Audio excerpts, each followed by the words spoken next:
Welcome back to another session of the Questioning Saints Virtual Summit that we're also going to share on our podcast as well. We have a library full of interviews similar to this with scholars or individuals who have a unique perspective about ministering to individuals who are beginning or who have begun to question their faith. You know, this is a tough topic for many people, and sometimes we don't know how to approach it, and so we avoid it altogether. And today I have the opportunity to connect with Professor Kerry Muhlestein. How are you, Kerry? I'm good. How are you today? Very good. Very good. Well, and I'm excited to have this conversation. We are recording this December of 2021, and I think next month, the first part of 2022, you have a new book coming out. Is that right? That's right. It's, Deseret Book is doing this kind of Let's Talk About series that is aimed at taking some tough issues that people struggle with and just being honest and forthright and having open conversations about them. So I've got one called Let's Talk About the Book of Abraham. Awesome.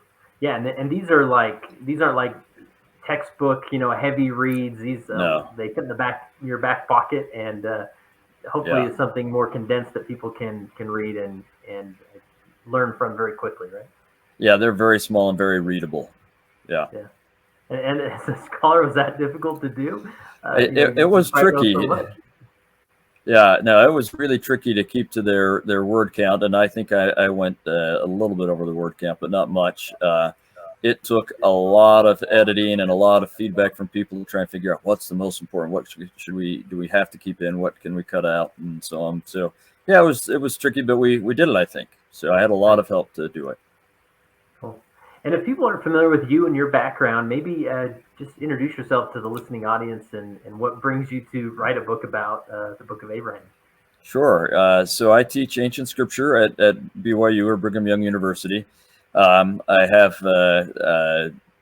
like a minor in biblical Hebrew as an undergrad, and then a master's in ancient Near Eastern studies in biblical Hebrew, and then my PhD was in Egyptology with a secondary emphasis of Hebrew language and literature. So anywhere where the Bible and the world of Egypt meet, that's a place that I'm really happy and love to be. And then, of course, the Book of Abraham fits really into that well. I didn't actually intend to do anything with the Book of Abraham when I started the PhD program. By the time I was done, I just kept having people that asked me questions, and I thought, I better learn a little something about the controversy and the questions people have to be able to answer them. So I was just kind of doing that a little bit the last years of my program, and have just had so many people so often asking me questions that I just decided, we need to be able to answer these questions. And it's become probably the largest research agenda I've had ever since then. So for about 20, 25 years, let's see here. About 21 years, I would guess we could say. It's been a major part of my research agenda. Yeah, that's great. So let's just jump into this conversation. I'll also mention that you're currently serving as a bishop, and so that will, that context may jump in here as we, as most leaders sometimes have these conversations about these specific doctrines that sometimes individuals grapple with. And so let me just share my understanding as sort of this lay Latter-day Saint. I'm not the type that's getting, this book that you've written is more of the book that I would pick up about the Book of Abraham rather than some deep, study or research paper about the Book of Abraham. And so let me just lay what I see related to the Book of Abraham, and you can maybe add to as far as what people generally understand. But the Book of Abraham is often, comes from a translation that Joseph Smith did, all related to a mummy that the Smith family or the church bought. And from that, we get the Book of Abraham. And there are some, what's the pictures called again? We call them, Egyptologists call them vignettes, but we have in the scriptures facsimiles of the vignettes. So there's a facsimile of the drawing that was on the papyrus. So Right. So we have these facsimiles, and often the criticism is if Egyptologists look at these facsimiles, they don't really see it connecting to the Book of Abraham, and then it creates these doubts of, was Joseph Smith just making this up, or was the papyri and whatnot simply just a mode to inspire Joseph Smith to write the Book of Abraham? that Abraham did write, but in, just through that source or whatnot. And so for me, I think a lot of members, I'm not the type that maybe this is a really deep problem for me. I just sort of say, I have a deep conviction that Joseph Smith was a prophet. I'm not sure how all that worked, but man, I sure gain a lot of understanding and doctrine from reading the Book of Abraham. So I'm good. So how else would you add to that perspective, or correct me if I'm wrong, as far as how a general Latter-day Saint sees the Book of Abraham, and then where does the concern come from? So some great questions, and maybe we can just say that as we do this, I'm hoping we not only can talk specifically about the Book of Abraham, but about some principles that will help with all sorts of concerns that people might come to bishops or other leaders with. All right, these are general principles that can apply to all sorts of things besides this just situation. But I think you've caught that basically right. So Joseph Smith ends up with some papyri. He ends up having to buy the mummies because he wants the papyri, and the person who's selling them is going to sell them as a package or not at all. But it's the papyri that are of particular interest, and he translates, we think, from the papyri. That's one of the technical questions we can get into if we want. But he translates by the gift and power of God. That's the clear part. We don't know the method of translation any more than we know, well, actually less than we know with the Book of Mormon. So with the Book of Mormon, we know he's using a Urim and Thummim and another seer stone that he uses. He may or may not be using that with the Book of Abraham. There are kind of two phases of working on the Book of Abraham. One when he first gets the papyri in 1835, and another when he publishes it in 1842. We have some people say he's using... they say the Urim and Thummim, but by that time, that's what they're calling the seer stone. So he's using that seer stone in 1842. We don't have anyone that we can know for sure is talking about that in 1835. So we don't know if he uses it when he's doing that initial and I think probably the bulk of the translation. So we don't know anything about how the translation happens other than by the gift and power of God. There are some people who think that maybe the writings weren't on the papyri at all. That the papyri just served as a catalyst. We often call this the catalyst theory.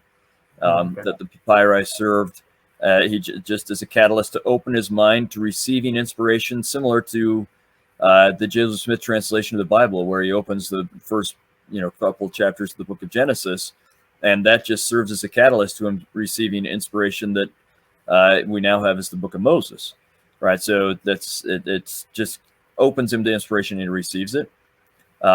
There's some pretty good, I guess you could say, data or indicators that it is actually on the papyrus. And that's where some of the controversy comes from that we can talk about in a second. But that there's some, he certainly talks about it being on the papyrus, and he acts as if it's on the papyrus, and he says he's translating it from the papyrus. So it is either on the papyrus or he assumes it's on the papyrus because when he looks at it, he gets this inspiration from heaven. So those are really our two major theories. So is there any evidence that shows, like, if we were to get in a time machine, go back and ask Joseph Smith, do you believe this is a literal translation from the papyrus? Would he think that was the case? I think so. He a couple of times in things he writes or in sermons or in things people report that he said, and there is a difference between those, right? We've got like first-hand accounts and then second-hand accounts. But there are a number of places where he talks about, I'm getting this from the papyrus in my office or at my home. So yeah, I think he would tell us he was translating from the papyri. Yeah. So you mentioned the catalyst theory. Are there like distinctive theories around the Book of Abraham that would be worth sort of just highlighting as we? Yeah, there are two main ones. So a lot of it comes down to this papyrus business, right? So unlike the gold plates, where we know those are gone and we can't check them to see what's on them, we do have a couple of fragments that remain from the papyri that Joseph Smith owned. We thought that they all had been burned in the Great Chicago Fire. So herein lies a kind of a fun little tale. All right, so we just need story time for a minute. Joseph Smith, when he acquires the papyri, we know he has a larger roll and a smaller roll. It still must be fairly large because it's got a copy of the Book of Breathings, which is fairly decent sized text. and it's at least part of that the Book of Breathing. So he's got 2 rolls of papyri and then some fragments. We don't know how many. And then at some point, he seems to cut off some fragments from one of the rolls. It seems like, we can't tell that for sure, but it seems like he cuts some fragments off and glues them to paper, mounts them under glass, presumably to protect them. Mm-hmm. So he has these his entire life. Well, that's where he gets them, the rest of life. Then his mother inherits them in a way, and she supports herself by showing them to people, and they pay her 25 cents to see them. She was doing that while Joseph was alive.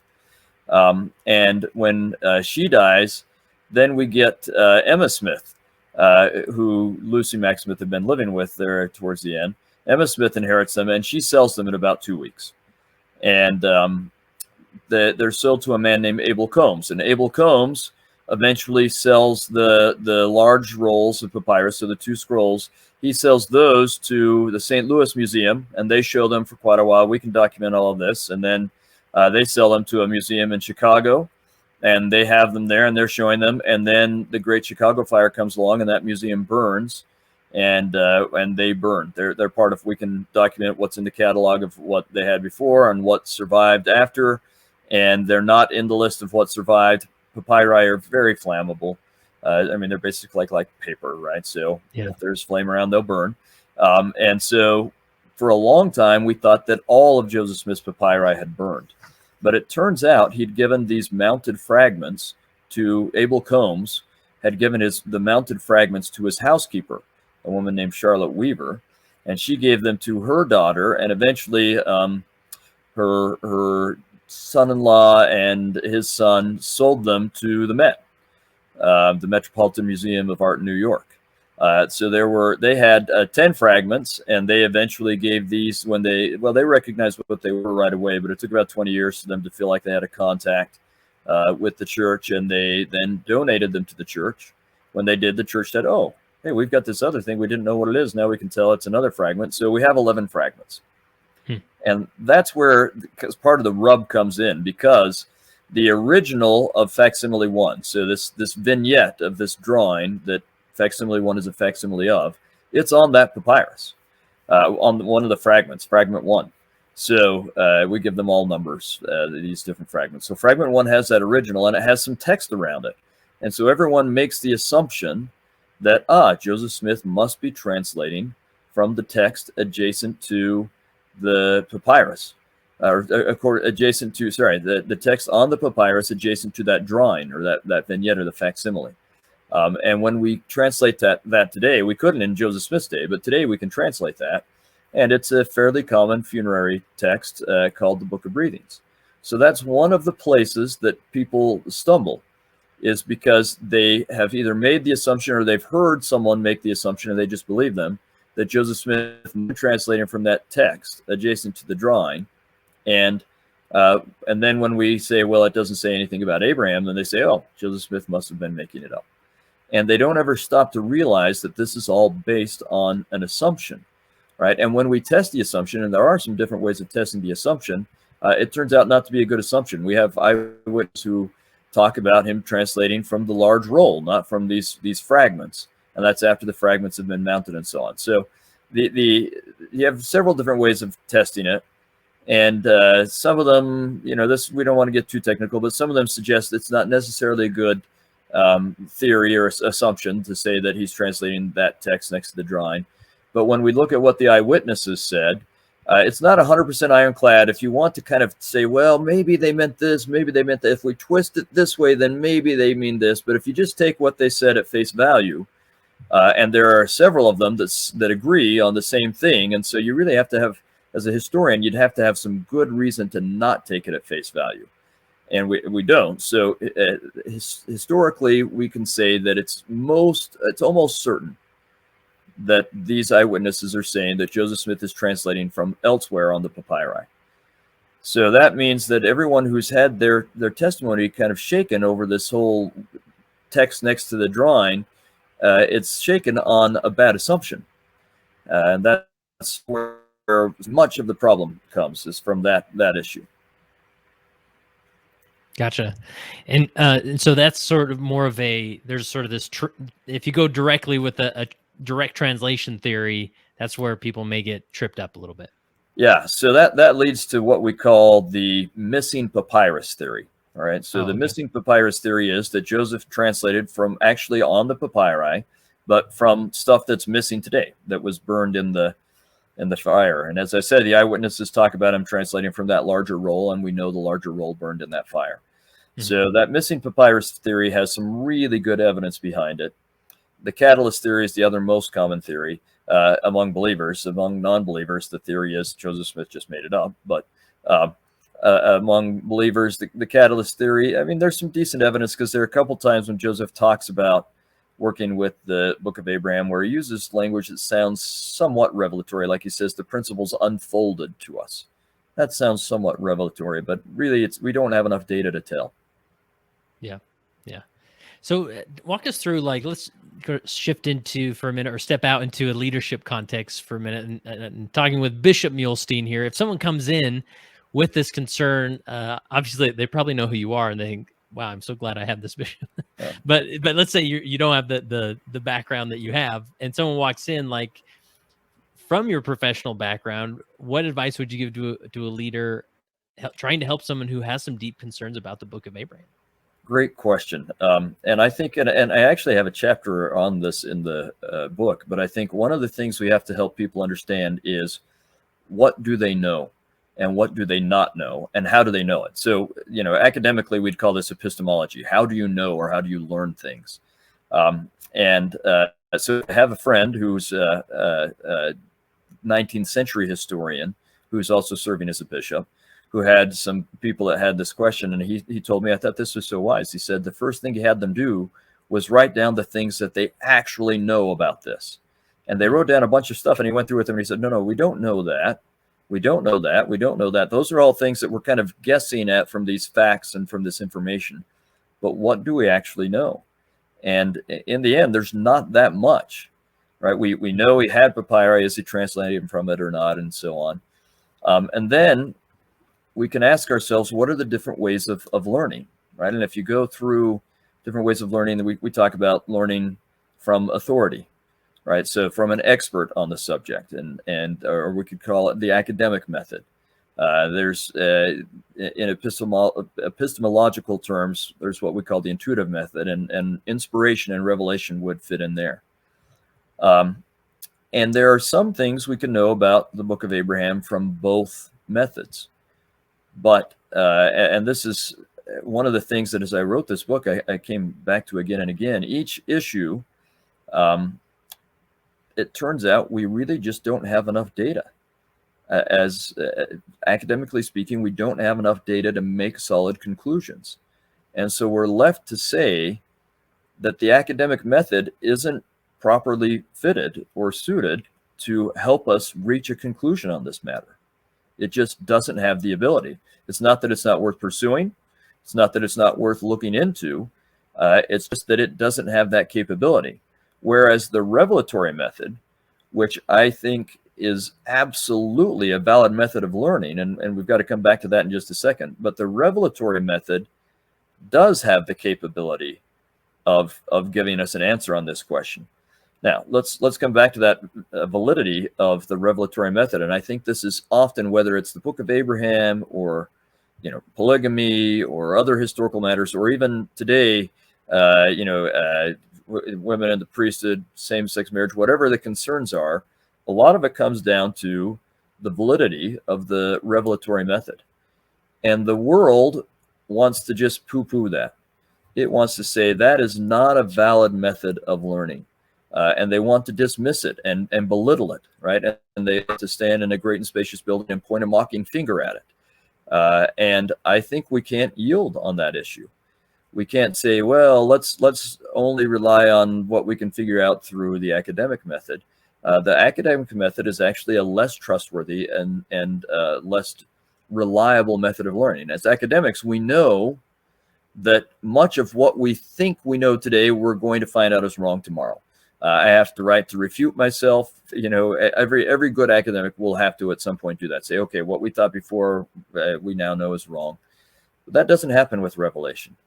And so we can't let, Paul says that the things of God are only understood by the Spirit of God. and that those of the world will not be able to understand the God. So we need to understand that if someone has not had revelatory experience, then of course they are going to dismiss inspiration or revelation. But if you have had inspiration or revelation, then you know it's real. And what happens often, I think, is that when we get those mocking fingers pointing at us, when we get people telling us that what you learned through inspiration about Joseph Smith isn't true, we tend to get embarrassed or ashamed.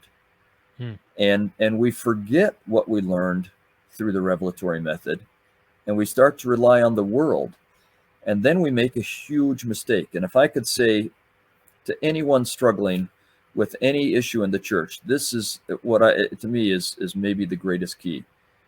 We stop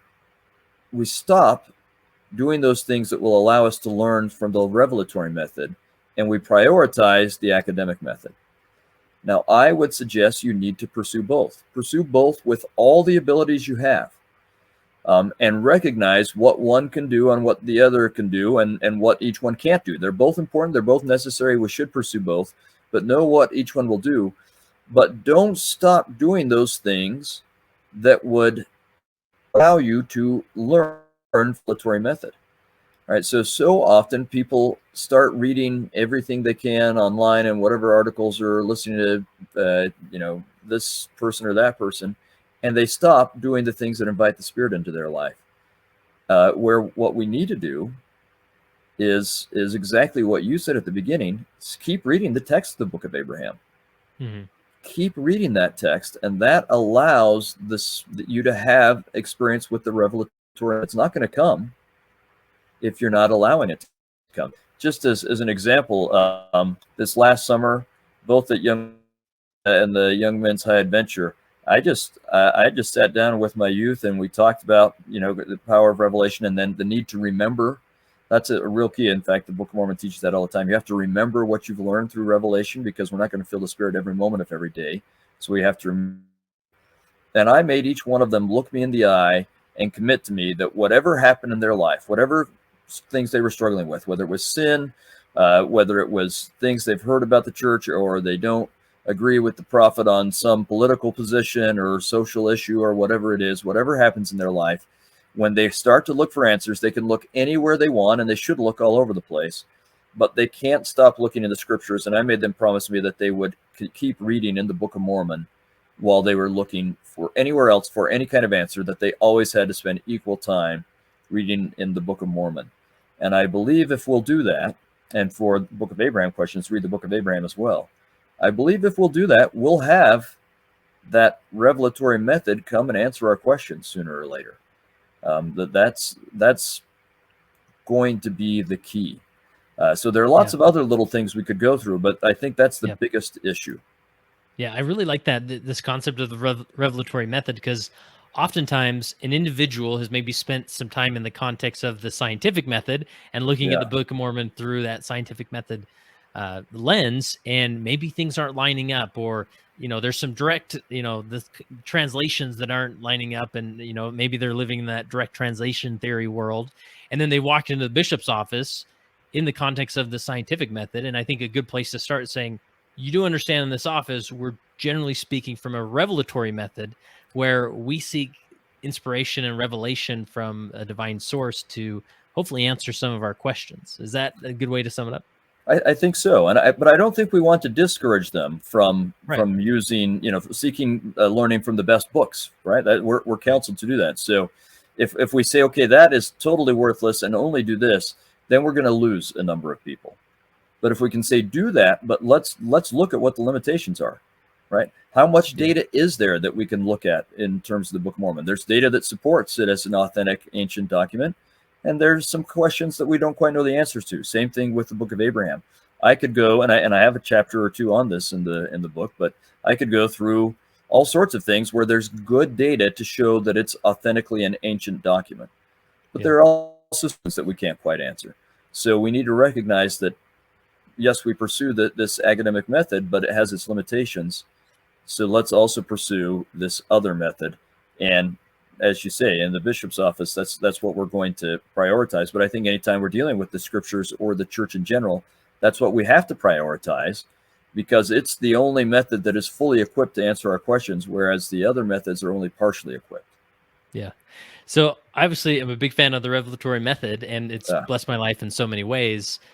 But it can also get really messy, right? Because, for instance, stepping away from the Book of Abraham to maybe a more, I don't know if controversial is the right word, but the topic of polygamy, where there's sort of this more moral or immoral component about it. Like, why would a God ask that this of women, of men, right? And it just doesn't sit right. And so through the revelatory method, I've heard many people sort of dismiss, Doctrine and Covenants 132, or just say like, well, that was a mistake and that's just not right. And the Spirit, the Spirit has told me so. Like, and that's where it gets messy, where it's like, well, I guess you went through the revelatory method, and what do we do about that?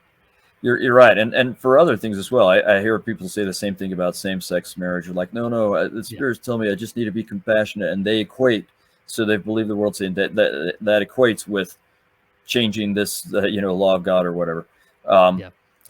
I think you're right that it can get a little bit messy. So we need to kind of get back to basics on that as well, and that's the idea of, has the revelatory method told you that the Book of Mormon is true, or that Joseph Smith is a prophet, or that Russell M. Nelson is a prophet? And if you've had those experiences at some point, and I really encourage people, when you have these revelatory experiences, write them down, because someday you're not going to be feeling it, but you can go back and read it and remember, I did have this experience. And usually that will bring the experience back. But even if it doesn't, so here's another important issue. Sometimes you're just not feeling the Spirit and you haven't been for a while. And in particular, that's true for someone who's struggling with emotional or mental health issues. They've often, just to try and deal with what's going on, kind of become numb to certain feelings and so on. And it's very difficult to feel the Spirit. And so they in particular will need to rely, but anyone who's really struggling to feel the Spirit at any given time will need to rely on times where they have felt the Spirit in the past, right? So that's like a little bit like me. I have been shocked by touching a live electrical wire. I don't need to touch it again. I can remember my experience, and that's good enough for me. I'm not going to go get shocked again, right? So hopefully that can work for us with the revelatory method as well, that I may not be feeling the Spirit right now, but I did have that experience, and I'm going to operate based on that knowledge that I gained at that point. And so if we get back to those basics, Joseph Smith is a prophet, or the Book of Mormon is true, which really means Joseph Smith is a prophet, or Russell M. Nelson is a prophet, which really means Joseph Smith was, and if Joseph Smith was, then Russell M. Nelson is, right? So these are all kind of interconnected. If you know those basics, then these other things, you can just know they're going to work out. You may not know exactly how to square it with what you felt at this time or that time. You may not know exactly how to act on this particular thing or that thing, but you can stay comfortably and safely in the ship Zion, right? In the church, because you know those basic things that you've learned through the revelatory method. And that's true for the Book of Abraham as well. I may not understand why Joseph Smith says this about the facsimiles and someone else says this, and we can talk about that issue if you want, but I may not understand those things, but I do know Joseph Smith is a prophet. So that will work itself out at some point. Yeah.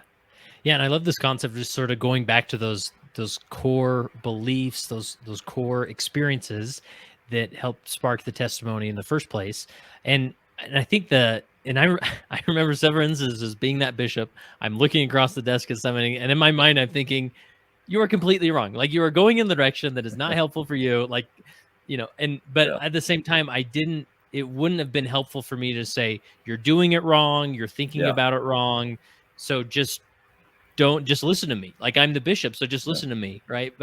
And I think it's helpful for individuals or leaders to realize, like, God often takes individuals sort of on these journeys of a wrestle with faith and with concepts, and that's okay. It doesn't have to be solved in that appointment. And what they need most is maybe just that understanding that this bishop will sit with me. This leader will be with me in this wrestle, and there's no judgment. There's no, critique or anything, but it's like, yeah, these are really hard. I'm going to validate that what you're experiencing is really hard, but let's just keep meeting and see what we can learn together. Right. I so agree. I say this both from having from a bishop's perspective, but also from someone who has for literally decades had people come and sit in their office with questions about the Book of Abraham and about other stuff.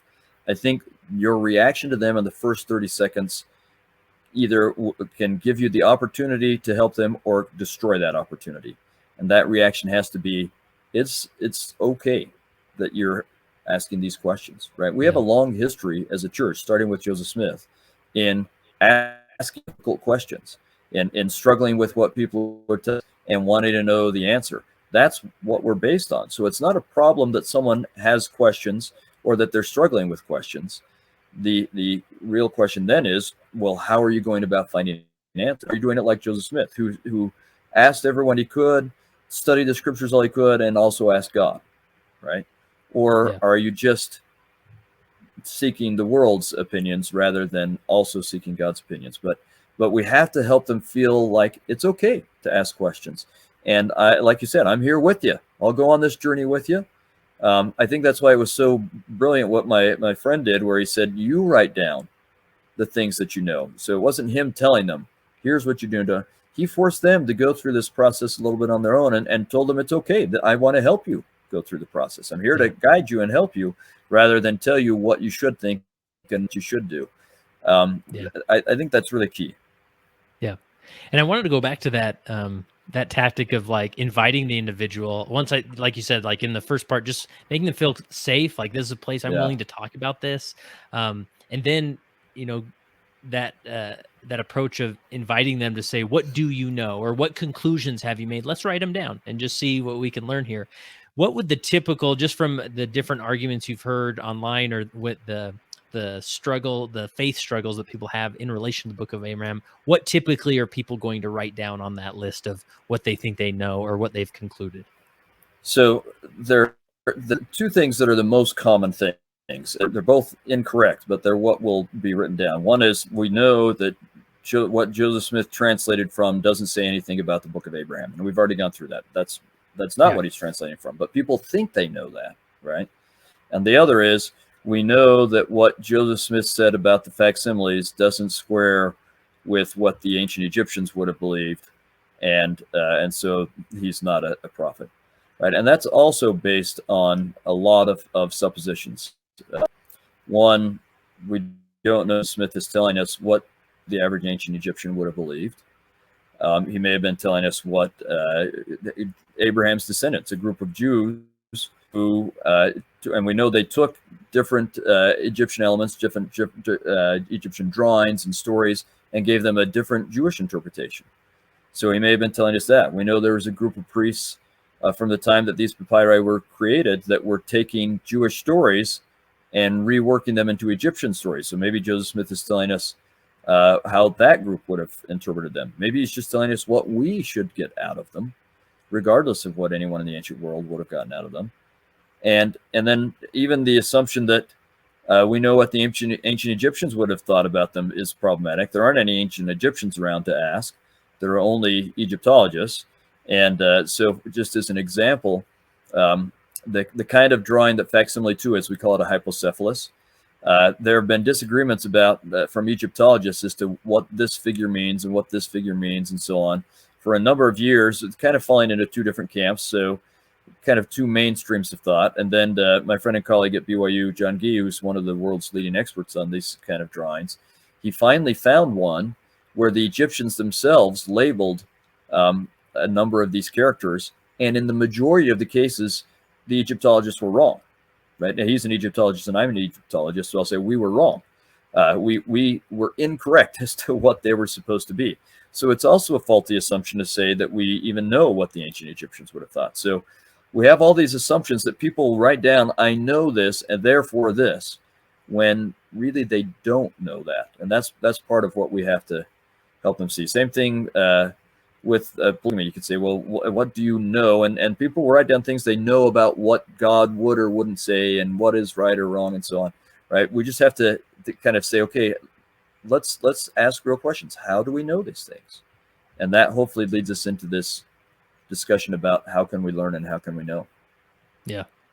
So I have a random question that maybe is a bit naive, or I should have learned it maybe in seminary. But if the translation theory is maybe more accurate, like what connection would the prophet Abraham have to Egypt that his writings or whatnot would actually end up with a mummy? Great question, and we've been working on this a bunch lately. In fact, it's kind of fun to do this interview. All today, I've been kind of revising an article for an Egyptological journal having to do with this group of priests that I was talking about and how their interactions with that drawing that's facsimile 1, just from an Egyptological perspective, but it really matches this. Yesterday, I was working on exactly your question, revising an article about this Jewish connection. So there are a number of times where the writings of Abraham could have come into Egypt, right? Abraham was in Egypt. Did he write then and leave his writings in Egypt and somehow they got passed down by Egyptians? Possibly. I think that's less likely, but possibly. We know his descendants come in, right? His great-grandson Joseph comes to Egypt, and then everyone comes to Egypt. So do they stay in Egypt from that time forth? Possibly. There are also lots of times where groups of Israelites or Judahites, and we'll, up until the destruction of the kingdom of Israel, we can use those two different terms to describe them. After that destruction, when it's only the people from the kingdom of Judah, usually we use the term Jewish academically. So there are lots of times when they came down into Egypt, especially when Judah and Jerusalem were destroyed by the Babylonians. There was a huge group of Jews that came into Egypt. Jeremiah came to Egypt after Jerusalem was destroyed. He dies in Egypt.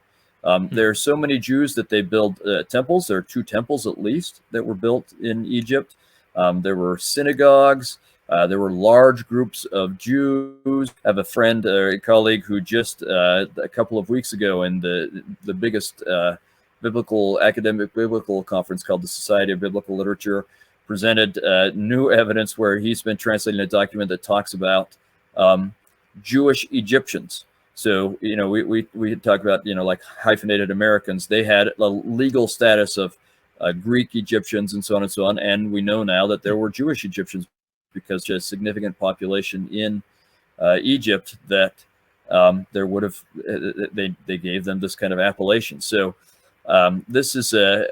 there are large groups of Jews. In fact, the Greek translation of the Old Testament that we call the Septuagint happened in Egypt because that's where you had a huge group of Jews that knew Greek very well. And that was done at about the same time that the papyri that Joseph Smith owned were created.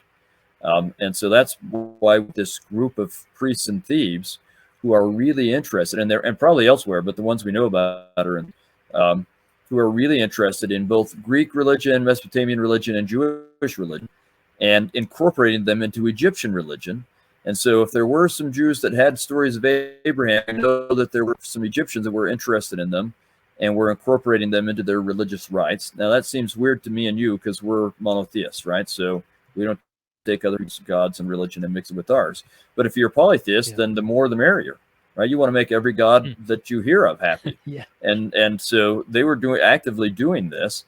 And it's interesting because the person who owned the papyrus that facsimile 1 was on was a priest in Thebes at the time period where we know there were large groups of Jews and where we know that they were using Jewish writings and stories in Egyptian religious practice. So we would actually expect that we know for absolute certain that they were collecting stories about Abraham. He was one of the most common characters they collected stories about and incorporating those stories about Abraham into their own religious practices. So we should actually expect that there were priests in Thebes that had writings about Abraham on papyrus. So no big surprise if this particular priest in Thebes from that time period that owned facsimile 1 had writings of Abraham as well. Actually expect that to be happening. Yeah.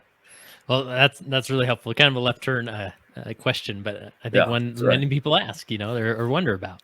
Yeah. So. Well, and I think it works well with what we're talking about because people assume that, why would an Egyptian priest have writings about Abraham? That doesn't make sense. And so they start to dismiss it. And again, we have to ask, what do you actually know? What's an assumption? And what can the academic method tell us? Well, that's something the academic method can tell us, right? Now, it can't tell us that for sure the writings of Abraham were on the papyri, but it can tell us that it's plausible that they were on the papyri. Right. And that's one of the things that we should also look at, is that the academic method can tell us something about plausibility, and then we have to turn to the revelatory method to know about something for sure. Yeah. So in relation to some of these concerns, like the Book of Abraham, polygamy, Book of Mormon, historicity, sometimes individuals, I'll hear it like people say, well, I love the Book of Mormon. I know it's true. I know it's the word of God, but I don't think it's an historical record. Or they may just dismiss Doctrine and Covenants 132 if they have a huge issue with polygamy, or they'll talk about maybe it wasn't exactly inspired or whatnot. And first of all, I'm just glad if these people are still showing up and sitting next to me in the pew at church, because like, great. What I'm just glad you're here. Like, we have different beliefs, but sometimes people may say, well, I just can't do the Book of Abraham thing. It just doesn't make sense. I'm going to set it aside and just maybe skip those first couple weeks and come follow me, when the Book of Abraham is referenced. What do we miss, or what does if someone were to do that, what would they miss, or what does the Book of Abraham add to the core doctrine of the restored gospel? Great question. So let me address both that question and something that you mentioned earlier. I think I agree with you. The church is large enough. My church chapel is large enough to accommodate someone who isn't sure about the historicity of the Book of Mormon or the Book of Abraham. Now, do I think that's the most viable answer from either an academic or a spiritual perspective? No, I don't. Am I happy to be sitting and worshiping with a person who doesn't think they're historical? Yeah, I'll worship with them, right? That's fine with me. You don't jump out of the church because of that. There's room for all of us. But I think that spiritually and really from an academic perspective, it's more viable to say that they are historical. I believe that there's real historicity in their anciently authentic documents, from both my mental process and we can say intellectual process and my spiritual process. So then if we get into your question about the doctrine of the Book of Abraham, and this is why I would encourage people, when you're search through all the books you can find, whatever else, but keep reading the Book of Abraham. Because when you're reading the Book of Abraham, there is true and there is powerful doctrine in it. And I believe that if you're sincere, right, and that's one of the things that we should mention here as well, we need someone who has questions to know that we're sincere in helping them, and hopefully we can help them here. I've sat down with people who I don't think were sincere to begin with, but because I was sincere about helping them on their journey, they actually became sincere as we were in this together. So what we need is someone who will sincerely be open to the revelatory method. If they're not, then we've got a problem that's a completely different kind of problem, right? But if we can get them to sincerely be open to the revelatory method, the doctrines they encounter in the Book of Abraham, the Spirit will come and bear witness of them. All right, so what are those doctrines? There are a couple that are really, really key. One, that we learn about this right away, that the Lord is intimately involved in our lives, right? He saves Abraham. Now, there are some people who are like Abraham, standing up against idolatry in Abraham chapter 1, that aren't saved. And I will assume that they went on to a happier, better life. Abraham actually had a really difficult life. Probably would have been just as good for him if he hadn't been saved. But it's not as good for us. He had a work that needed to be done. But God is intimately involved in his life. Second, the next chapter really focuses on, the beginning of the first chapter and then most of the second chapter focuses on the Abrahamic covenant. We understand some really key and important elements of the Abrahamic covenant from Abraham chapter 1 and 2 that we don't get elsewhere. And you and I, in our time we visited on the podcast, talked about the importance of the Abrahamic covenant. It is absolutely key. President Nelson wants us to understand this covenant that we're going to be exalting. Understanding that covenant is really, really key. And the primary element of the covenant is establishing a relationship with God. So that's the second thing. The third thing is what the Book of Abraham teaches us in Abraham chapter 3 about our relationship with God, including that this relationship began in premortality. We have a clear teaching about premortality in Abraham chapter 3 than we do anywhere else in Scripture. And it's given in the context of that we are not at the same place God is. He is providing a place for us and circumstances for us to be tested, to be able to, with his help, arrive in the same place he is. And so really, in the end, all of the key elements and key stories in the book of Abraham come back on our relationship with God and the opportunity to increase and have a closer relationship with God through his covenant and through his son. And because he's intimately involved in our lives and he wants us to have that kind of relationship with him. Those are beautiful and powerful doctrines that I believe if people really read with an open heart, they will have the opportunity to feel of God's love and to have an experience with him. And that's exactly what they need. Yeah. And I love that advice of reading it from the perspective that it's valid, that it's revelation, that it's inspired, even if, maybe someone's really struggling with the book of Abraham, but encouraging them, hey, just for these 10 minutes or whatever, like just step into a world where this is actual revelation and see what these principles do to your heart. And I think that's when the change begins. And then the revelatory process will kick in hopefully soon after that. Yeah, if we can get them to be open, say, hey, I'm open to reading, reading all sorts of other things, but you need to be open to reading this with that open heart that you just talked about. I love the way you said that. Yeah, awesome. Well, Kerry, what are we missing here? I don't know if we everything on the outline that you sent, but what other principles or thoughts do you want to make sure we hit before we wrap up? I would just say, again, the book of Abraham can be an important case study. There's no way you and I in these few minutes had time to talk about all the details we could talk about and all the complicated issues with alphabets and grammars and all sorts of other stuff that we could talk about with the book of Abraham. If we'd had a different topic that someone is struggling with, give ourselves an hour or 5 hours, we still wouldn't talk about all the complicated things. And so that's part of what we need to recognize, is that there are hosts of complicated issues, and that's life is complicated. All right, and we're dealing with real people. Abraham's a real person, so he's going to have a complicated life, and the way we get his text is going to be complicated.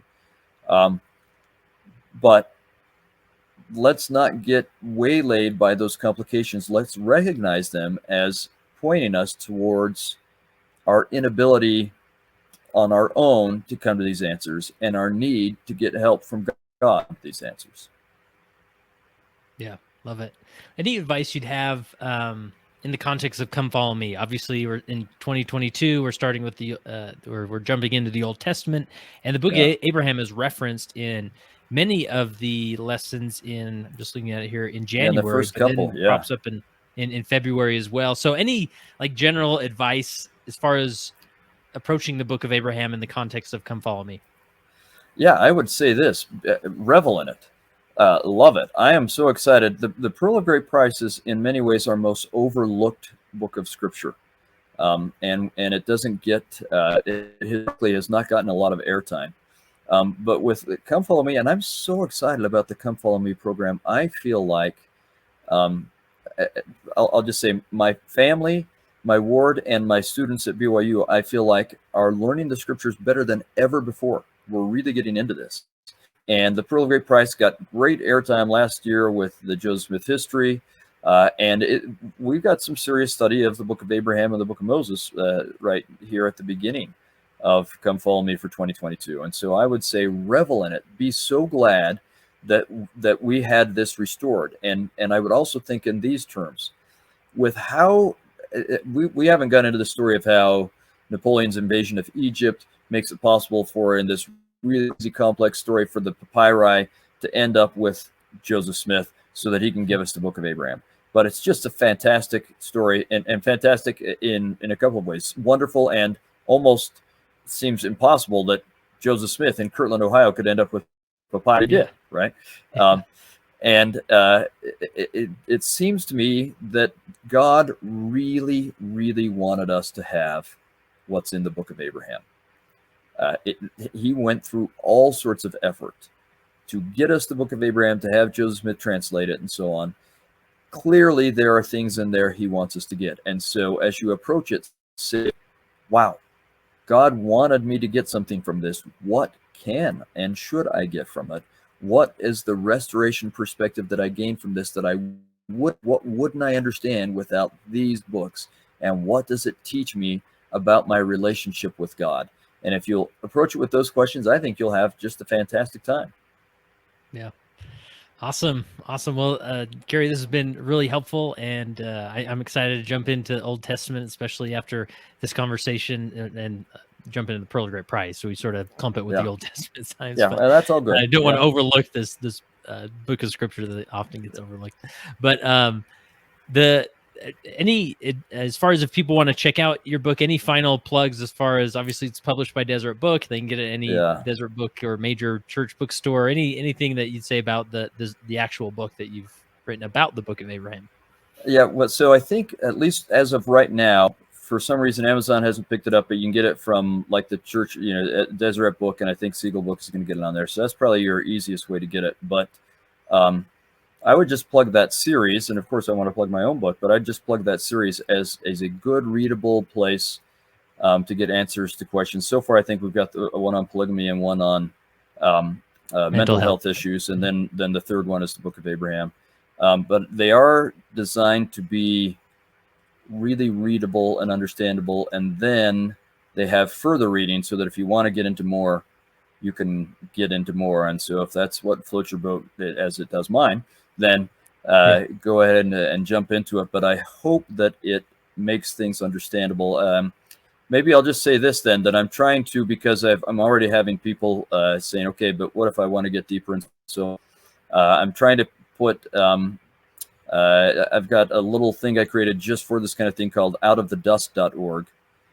So out of the dust, all one word, outofthedust.org. And there's an Abraham page on there where I'm just trying to put access to, like, if you want academic articles, if you want videos, if you want other things, for those who want more, trying to make more available to you. I've actually got a page on there for understanding the Old Testament as well. I just feel like these are topics, Book of Abraham, Book of Moses, and the Old Testament are topics that the saints are really, they want to understand better, but they struggle with knowing how to understand it better. And so I'm just trying to throw everything we can onto these little pages to give people resources to help them understand this better. I want them to have a great experience reading the Book of Abraham and the Old Testament, not a frustrating experience. So hopefully they can find resources there that will make it a great experience. Awesome. And the last question I have for you is, considering all your time of research and study around the Book of Abraham, how has the Book of Abraham helped you become a better follower of Jesus Christ? It has to do a little bit with what I was talking about right there at the end, and maybe I'll just roll it into a quick personal story. I've been teaching for really about 15 years about what we can learn from Abraham chapter 3 and how it's all about our relationship with God and how we should draw closer, or how God wants us to draw closer to him. For the last several years, as I've been teaching about the Abrahamic covenant, I've been teaching that the primary element of that is our relationship with God. But it took me doing an education, was 2 series of Education Week lectures where I was doing them both at the same time, one on the Book of Abraham and one on the Abrahamic covenant. And it just so happens that I taught Abraham chapter 3 and the Abrahamic covenant in those 2 series on the same day, and heard myself in both of them saying, see this about your relationship with God, to realize, oh, the whole Book of Abraham is about your relationship with God. And having realized that, I've gone back and read it again, and I'm amazed at how much God wants me to have a close relationship with him, and how much he wants me to become like him so that relationship can be closer. It really is almost overwhelming how much God wants that for us, and that gives me greater joy and determination